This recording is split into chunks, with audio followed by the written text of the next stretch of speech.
All right, welcome everyone. We're Semblance of Sanity. I'm Caleb. I'm Jacob. And we're here for Revolutionary Girl Utena, Episode 2. She has defeated the fencing kendo champion dickhead, slapper person, Saionji. Yes, in the name of love, in the name of her best friend. And honor.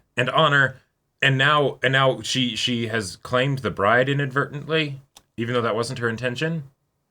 Well, right, yeah, exactly. Yeah. There's very much a weird kind of system of rules that this place has set up that seemingly our main character either is not really aware of or is like getting taught right now because they're not specifically being applied to people outside the student council or something like that. Right. It's complicated, no doubt. There's castles in the sky that are definitely illusions, and there's the end of the world, not the end of the world, end of the world as like a group or an organization. Exactly, some kind of entity. But the thing is that this is now the second episode, so this is where we'll get a bit of a hint into how this show's going to go, because the first episode was great, but like, wild. Are we going to keep going into craziness, or are we going to go back to school? Because she thinks that she did what she went there to do, so... Yeah. So y'all, without further ado, let's get into this. Oh, cool. Okay, so they're actually keeping the continuity going. Yeah. Of course she'd be down after that. That just wouldn't go away with the episode. Right. Trying to be all peppy. Yeah. ずっと好きだった男がいて、でも失恋するんだけど、そのすぐ次の日に都合よく他の男が現れてヒロインと結ばれるの。昔読んだ時はね、許せんって思ってたんだけど。But now you're like, yes. And Wakaba, I will be that man for you.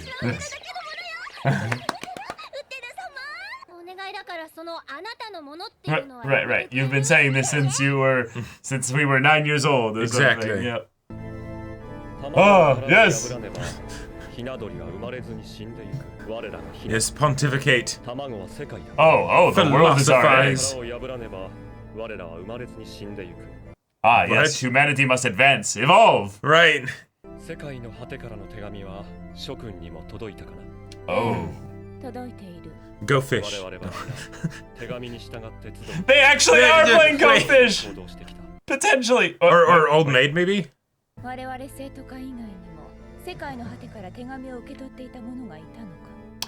Oh.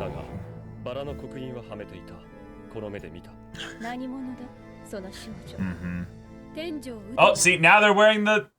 Right. Now they're wearing the ring. What the fuck? Yeah. Don't think about it too much. One way. Interesting. Okay. What happens if you don't?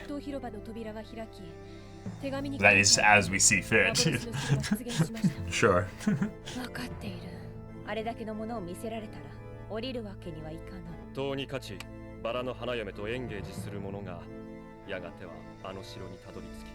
Okay. Cool. So, Revolutionary Girl. Alright. Once the president mentions something, they're no longer the one roommates. character hits the timer every single time. Oh.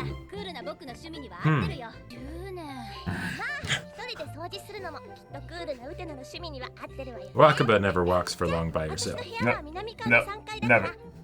Third floor, yeah. Wow, and then she runs off with a pep in her step. Oh, right, because she's must be a new mysterious transfer student of... Right. Okay, so just don't use this room. What? It's just the slide. That was relatable. I mean, in a place this big, there must be multiple rooms. Oh. No way. No way. And you two will be the only ones here, you say?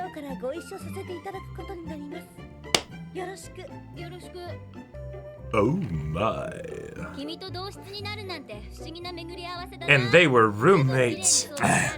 一緒の部屋になったのは偶然じゃありません。それがバラの刻印の掟なのです。Yeah. 私はバラの花嫁ですから、私は決闘で勝った方とエンゲージしなければならないのです。大丈夫か？ I love all the different positions Utena ends up being in. Like, yeah, what's with all that shit? Oh.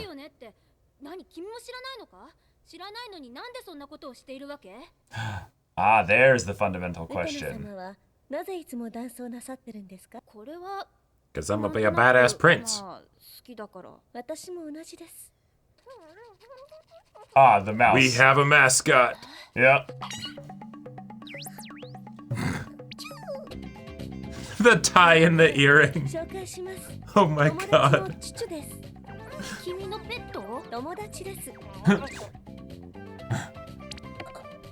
Dead. He's dead. This will melt and dissolve the cookie. Yeah. よろしくチュチュ。僕は天城ウテナ。僕も君の友達にしてくれるかい？Chew. Get as close as you can to Pikachu and then change the color. No, he wasn't. I checked.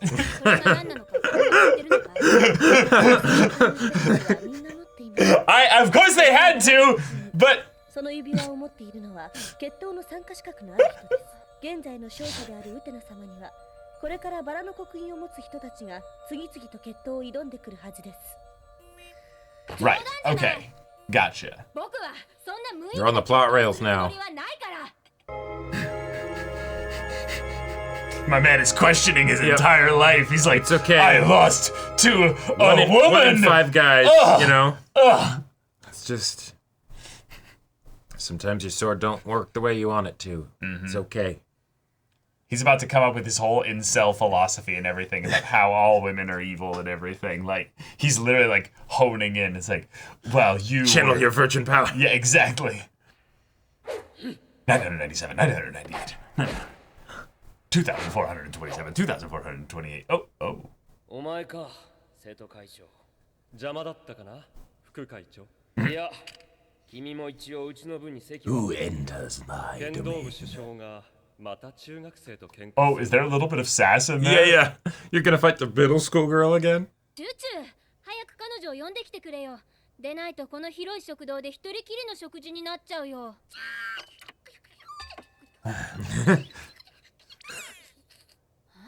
She's getting choked out by a fork. Oh. We need you to choke out a bitch, please. Right. Get fucked. Respectfully.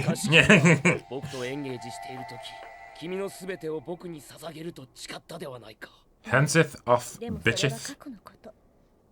あなたとのエンゲージは終わったのです。諦めてください。味知らず。Oh. I think he should cut off his toes. He won't be able to stand properly for the rest of his life. Maybe peel off the fingernails?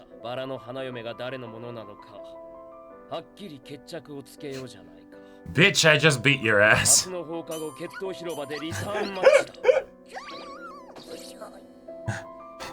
Yeah. Yeah. バラの花嫁なんて興味ないね。そっちになくても僕にはある。デュエリストとしてバラの花嫁とエンゲージするつもりなら君は断れない。生徒会の規則に逆らう者はこの学園にいられない。法則にも定められている。わかった、受けて立つ。明日の放課後、決闘広場で会おう。Okay. Bitch. I'll bring an actual sword this time and cut your dick off. わざと負けるさ。それで問題はないわけだ。No, if you do that, then I have to go back to be with that asshole. I like the idea that she's thinking about that as like I really like that design. Gives me Griffith vibes for one, but also just, I love hawks and eagles as like that ominous like kind of display of like imperial power, where it's like, wait. Not sure how I feel about this. Yeah, I don't know. Oh my god. Oh, Jacob, the song plays every time? this is a transformation sequence for a magical Oh, okay. girl. You have to keep it in your head because it's going to become very relevant, like lyrics. Right, it's foreshadowing.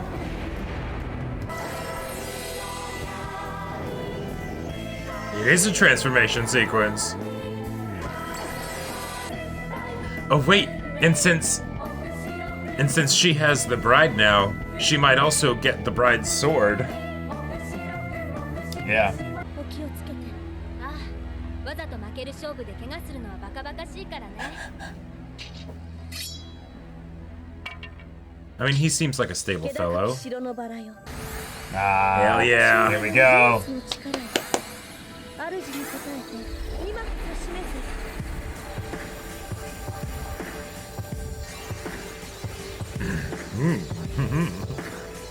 世界を革命する力を。 So then she says the words too, even though she doesn't necessarily know what she's saying. I guess. She took her through this whole like process. Right. Well, she the night saw before. him do it, right? Like, Right. Like, so she's just repeating it. Interesting. Oh, like ancient humans? Maybe, yeah. The lyrics are starting to get me. Eras of time. Right, but you're intending to lose. And then ancient life forms that are unevolved, basically. Sure.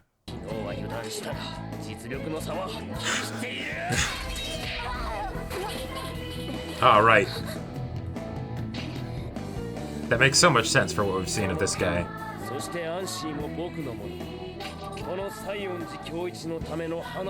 Are you really gonna let yourself lose to this asshole? Wait, what? Oh. Whoa. Wait, what? Someone's joining. Oh, the prince. Oh shit! Channeling the spirit of a true prince. Oh my gosh, it's the Purple Pimpernel. Yeah. He's now the greatest swordsman that ever lived.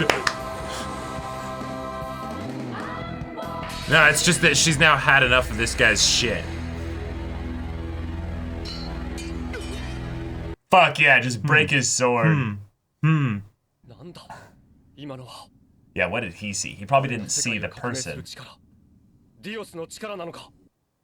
So they've probably never had the rings do something like that. Probably not. Is it because of the way they received the rings? Or is it the... I don't know. Maybe something done when you have the rings? Yeah. Like, she thinks very differently than them, so I wouldn't be surprised if that's what caused it, you know?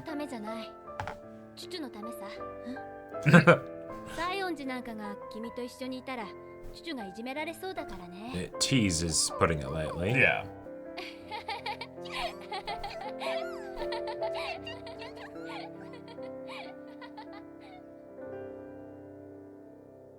Aw. Okay. Yeah, we have to start off slow, but Right. there's definitely going to be, some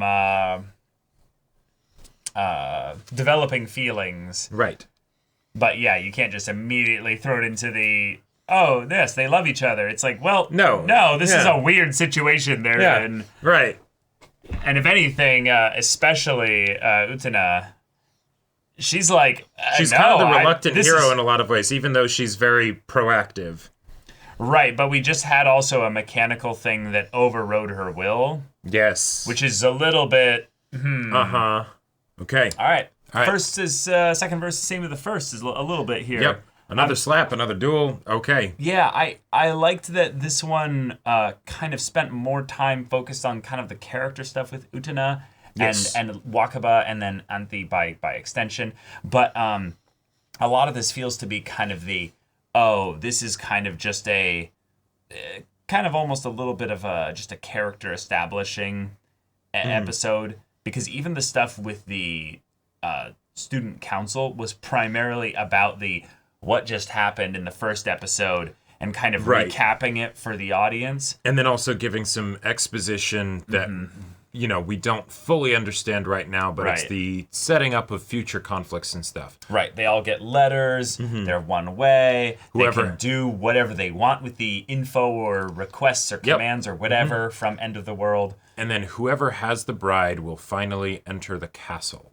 And bring revolution to the world. Right. Right. Yeah. Right. Which, to me, feels a bit sus. Anytime they've got orders of a sort from on high, and it's something where it's the yes, eventually one of you will come to the gold-plated Shangri-La, and I'm like, no. Well, and also it's something where I don't know, something about it. Given that that's what the bride is for, and it's not like a bride in like the typical sense, then that makes me kind of question what the purpose of this stuff is, because that makes it feel a lot more like a stage play, Where it's like it could be more symbolic. Yeah. Right, exactly. But then at the same time, I feel like this show is one that definitely leans into the theatrics. So if we see elements that seem theatrical, that could just be the show being theatrical, not necessarily End of the World being theatrical or something. Exactly, yeah, because the times that we see the narrator dolls, I almost want to call them, because they don't even feel like people. They have like mechanical movements and sorts, and there's lots of really cool sound design in the background, and they basically just say what either Utena is thinking or just like, ooh, stay tuned because stuff's about to get weird, you know? And that's definitely something on the theatrical side of things for now, but it could always just end up being a thing where they flip it and then, like we were thinking, like, oh, that could be End of the World right there. Sure. Or it could be just actual characters that are in the castle, that watch them. This could all be a sick game for a group of people that have been ascended to the next level. Right. But then also, classic example of the theatrical is just the music. The fact that this music, the operatic, songs and stuff are only played inside this space. That is a thing of like, oh, this is the closest you can get to the ascendant plane up there without actually going, Well, and one of the other things that I'm curious to see if they go into this, they of course don't have to, and I think there's a good likelihood that they won't because of the way that the show has been about details thus far. Having it the be rings. Right.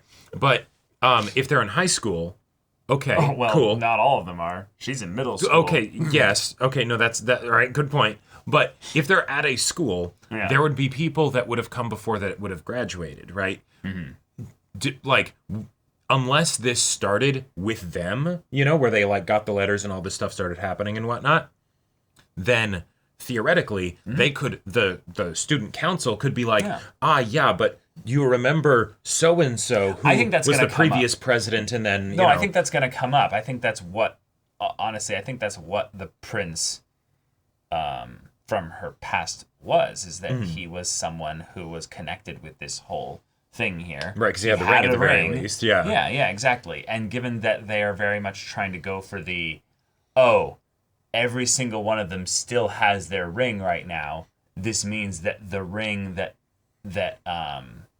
Utena has is not one that was taken from any one of them. It's not one that's been lost for a long period of time. Right. And given that they don't seem to be like, could it be the one missing ring, that we've been wondering where that was, that one, council member generations past stole? Yeah, it doesn't even seem like they know about it. So yeah, they're more surprised that, like, wait, so does someone else have rings? Like, yeah. Because that's, I think, their logical thought we saw she had a ring. Right. And the rules we have are for all the people with rings, which until now has just been us. So why does she have one? Yeah. And then they ask the question of, so does somebody else out there have a ring too? And that's a good question, but they didn't really continue it because it felt like more of we're going to exposit a bit more about what they generally think in terms of what the consequences of the first episode. And then we just saw a lot of character and fun from Utena being in these specific situations and how she responds to it. And that was great. I think that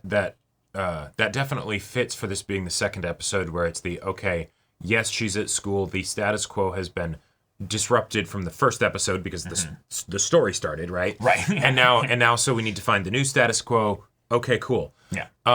Who does she hang out with? Who does she hang out with? Yeah, where's she staying? How does she respond to her friend Wakaba being in this situation? Yep. Yeah. One of the things, though, that I'm a bit curious about is that they immediately went into second episode, there's another duel. So that gives me the vibe of almost like Monster of the Week, kind of like there will be a duel every episode. Yep. And it can be repeat duels, which is one of the things that I was curious about from the first episode, because I was like, okay, if she already beat the vice president, right, there's only a few other student council members, you're going to run out of duels. You're going to run out of duels pretty soon. Unless, and this is the thing that I would very much like to see, the way that the song changed. Because I think the first episode did not have the whole stuff with the Cambrian era and all that, and the Jurassic, Cretaceous, and all that. The stuff where they were the lyrics like when they were actually fighting, not when she was walking up the stairs. Right. The walking up the stairs song is the exact same, right, to a T. There's no difference to it. But when they fought, I do not believe that song was playing. It was the same subtitle coloring, meaning that it's for him, but it's not the same lyrics. Yeah. So good catch. Yeah, it is. There was a song that was similar, but talking about Sphinx and actors and darkness and light and all that. Yeah. Yeah. If anything, this song from the first episode made me feel like there was something related to Utena that was involved in the lyrics and stuff. Okay, whereas the song from this episode felt more like related to the world itself. This song, honestly, because we were joking, I was joking about the life fibers. Yeah, and how much did Kill la Kill, copy? Yeah. And then this one is all like, yes, 3 billion years, the birth of life, erosion, age of land, accumulation, Cambrian, Oldovian, right, Silurian, Diluvian, Triassic, Jurassic, Cretaceous, and I'm like, okay. Hold on just a sec. So all of time, all of space, all of the eras of this world have come to this moment. We're getting a progression within the song, and I'm like, okay. Well, we watched Symphogear recently. It's very fitting that now we go to another anime that has trippy music in the background of the battle fights. And stuff. Well, girls battle, yes. But yeah, because who cares about this guy? Yeah, Seonji. Right. Except this is so frustrating to think about, but I hope they don't do this.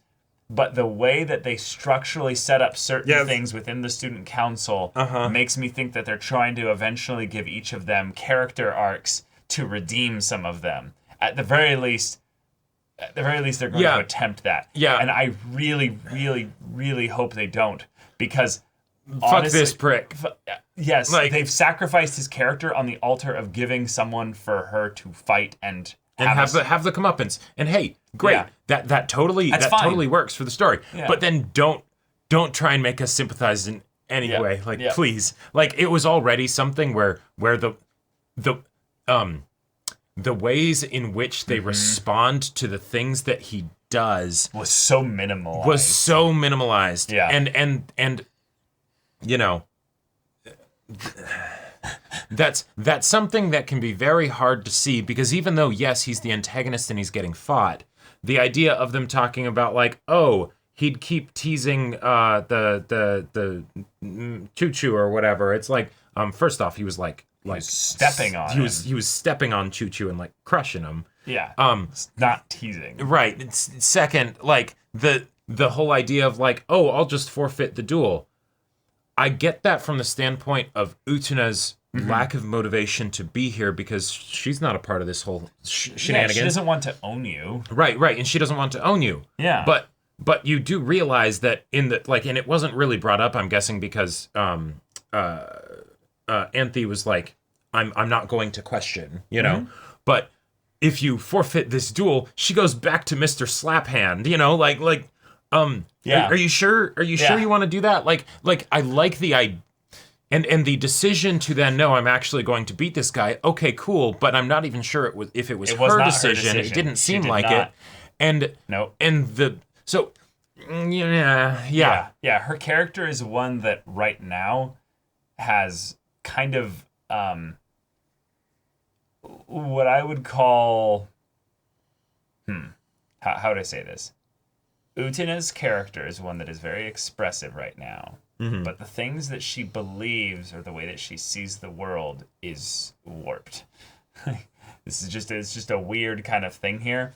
But I think if she's going to go on an arc, which I hope she does, I think that there's a lot of things already about her that I'm like, ooh, that's a potential like growth point for her character. Sure. But then there's some other things where I'm like, I think this might be that she is a representation of some kind of belief structure for the world story, like the story of this world and what have you. And thus, she isn't going to make sense as a character.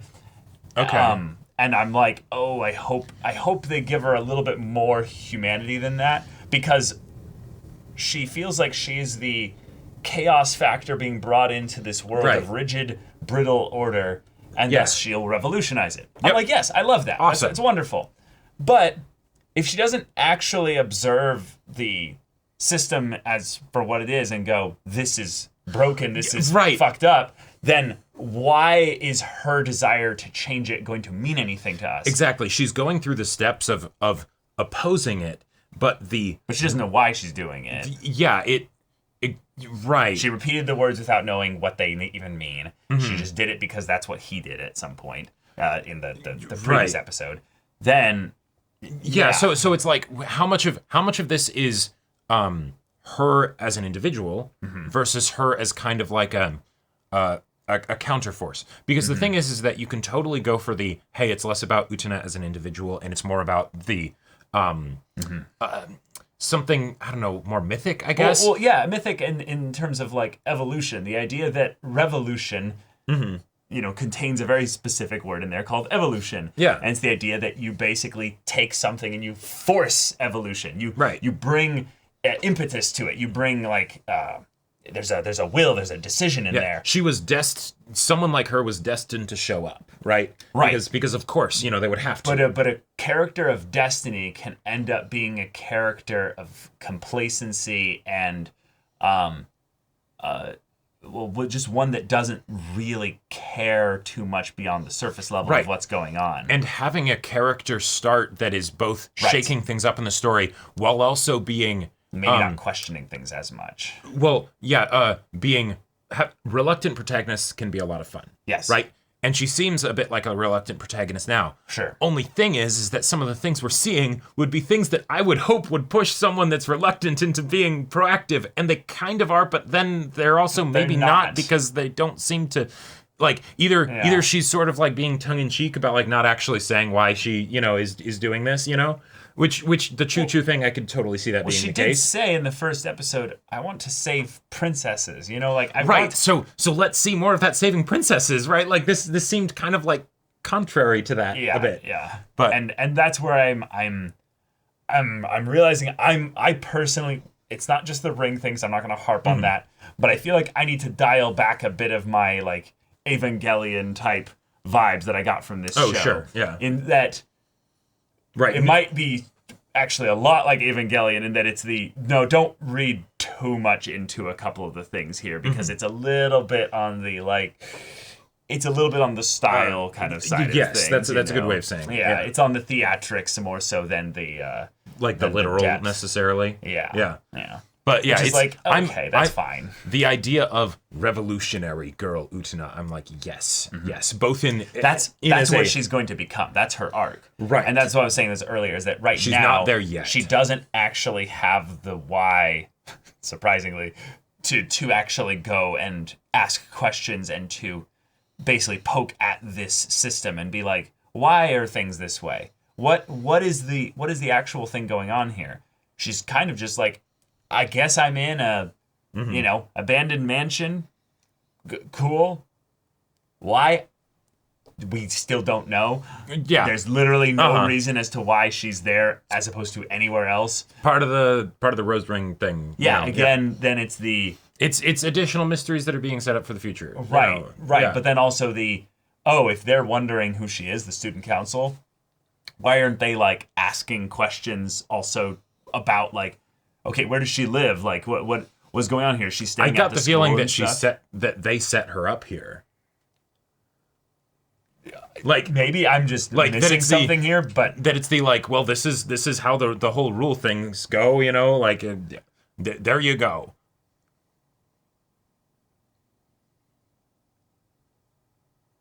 Oh, also, that's probably when the previous challenger was here 10 years ago. East Dorm hasn't been used in 10 years. Oh, here we go. To think that best friends like us got assigned separate rooms. Okay, right. So it was assigned for her, but then it's this isn't even a room. Oh, yeah, the student council decides these things. Yeah, so, they did it. They did it. Okay. Yeah. Cool. Uh-huh. But then the East Dorm, okay, so the whole dorm itself is hers. Right. Interesting. And that's probably, I'm guessing, the last time that it was used 10 years ago is when the prince dude that she met as a kid was here. Right. Which also could match up with if he was here 10 years ago and then left, 10 years ago might have been when she met him. Like he left and then ran into her, Mm-hmm. But, yeah. I loved the joke of time passed. We don't know how much time passed that she was sitting outside the door, but by the time she opened the door again, they had cleaned the whole place up, restored the ceiling and everything. Wait, that was the same room? That's the same room! Oh, I thought she had moved to a different room. No, but see, that's the thing. She opens it up and just kind of goes, then stays here, and then opens it up again. Oh. Yeah, Anthony is a fucking magical girl. Holy shit. Yeah, Anthony's got some serious magical powers. Wow. Oh my god. Okay. All right. There you go. We've got, never mind. They'll play house together. They'll play house, yeah, exactly. Yeah, and it'll be cute and fun. I will say, though, I hope that for future, for other student council members, that, we find something a bit more... more than one-dimensional. As a reason to want her to fight them. Okay. Since we do have generally a Orin High School Host Club kind of like vibe super wealthy here. academy and all that. Yes, but also with the student council specifically. Mm-hmm. I love the president. I love the president. I so much. Want him, like, he's so hammy. I want him to get focus. But I liked the point where the orange-haired one says, "Wait, hold on! Someone we've never heard of just joins the duels? Like, what?" And then if this happens again, and it's like, what? If it happens, what will you do? Drop out of the game? And then it's like, oh, the game? Wait, what's the game? Well, because they probably all want to get into the castle, right? Right. Oh, wait. Oh, no, never mind. I was going to say, wait, Caleb, if this is the place where the duel was, maybe we could see where the castle wall was. No, but this is inside the tree thing here, which is a They only go there for duels. To another realm of some sort or something. Yeah, the Phantom Castle will appear. Yeah, can't drop out of this now. The one who wins gains the power. Yep. But then, while this is going on, blue hair here waits until... I got the sense he was just timing how long the game would last. Maybe, but it's 16 seconds. It wasn't like... Oh, I thought that was 16 minutes, 42 seconds. Well, I want to say there's a part where it was like... Oh, no, yeah, minutes, seconds, and then hundredths of a second. Yeah. Yeah. So it's like... So it's like blue hair here is counting like... See, this is how you show that he's smart, because you can't... It's not as far into the future as like Kill la Kill or something, so you can't have him just have computers on his wrists. He's his stopwatch. He's very particular, you know. But the stopwatch itself and the little thing connected to it has the same rose seal on it. It's my back card. I don't leave the house without it. But honestly, I think that's something that's like, that's already showing that they're a little bit cut from a different cloth of sorts than Saionji. Also, I know that that I mentioned this during the reaction, but I adored the fact that Wakaba is like, carry me, Utena. And then once Utena's all tired, then she just runs off, like full of energy. But yeah. That was great. All right, y'all, thank you so much for watching this episode's reaction and discussion. If you want to see the next episode's reaction and discussion right now, though, go check out the link in the description below for our Patreon. You can get an early access there. You can watch full-length timer reactions there, and all this comes with Discord access, so you can chat with us in the community there about this show, about anime in general, and also be sure to check out our Twitch channel. We stream every weekday. The info's in the description. Yeah, so if any of that interests you, we'll see you there. But until then, we're Semblance of Sanity. I'm Caleb. I'm Jacob. And we'll see you all next time.